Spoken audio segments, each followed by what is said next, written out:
My fellow Americans, I want to speak to you tonight about the troubling events of the past week.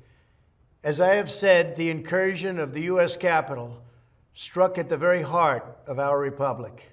It angered and appalled millions of Americans across the political spectrum. I want to be very clear. I unequivocally condemn the violence that we saw last week. Violence and vandalism have absolutely no place in our country and no place in our movement. Making America great again has always been about defending the rule of law, supporting the men and women of law enforcement, and upholding our nation's most sacred traditions and values. Mob violence goes against everything I believe in and everything our movement stands for. No true supporter of mine could ever endorse political violence. No true supporter of mine could ever disrespect law enforcement or our great American flag. No true supporter of mine could ever threaten or harass their fellow Americans. If you do any of these things, you are not supporting our movement, you are attacking it, and you are attacking our country. We cannot tolerate it. Tragically, over the course of the past year, made so difficult because of COVID-19, we have seen political violence spiral out of control. We have seen too many riots, too many mobs, too many acts of intimidation and destruction. It must stop. Whether you are on the right or on the left, a Democrat or a Republican, there is never a justification for violence. No excuses, no exceptions. America is a nation of laws.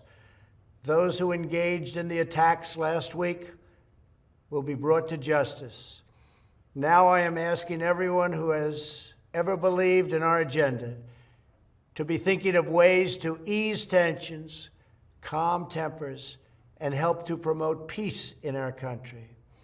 There has been reporting that additional demonstrations are being planned in the coming days, both here in Washington and across the country. I have been briefed by the U.S.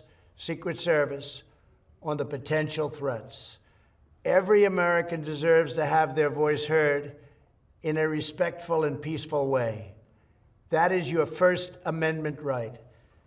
But I cannot emphasize that there must be no violence, no law-breaking, and no vandalism of any kind. Everyone must follow our laws and obey the instructions of law enforcement. I have directed federal agencies to use all necessary resources to maintain order. In Washington, D.C., we are bringing in thousands of National Guard members to secure the city and ensure that a transition can occur safely and without incident. Like all of you, I was shocked and deeply saddened by the calamity at the Capitol last week. I want to thank the hundreds of millions of incredible American citizens who have responded to this moment with calm, moderation, and grace. We will get through this challenge just like we always do. I also want to say a few words about the unprecedented assault on free speech we have seen in recent days. These are tense and difficult times. The efforts to censor, cancel, and blacklist our fellow citizens are wrong, and they are dangerous.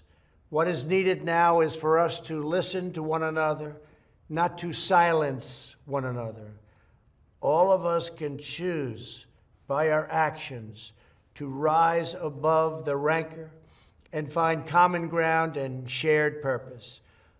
We must focus on advancing the interests of the whole nation, delivering the miracle vaccines, defeating the pandemic, rebuilding the economy, protecting our national security, and upholding the rule of law. Today, I am calling on all Americans to overcome the passions of the moment and join together as one American people. Let us choose to move forward united for the good of our families, our communities, and our country. Thank you, God bless you, and God bless America.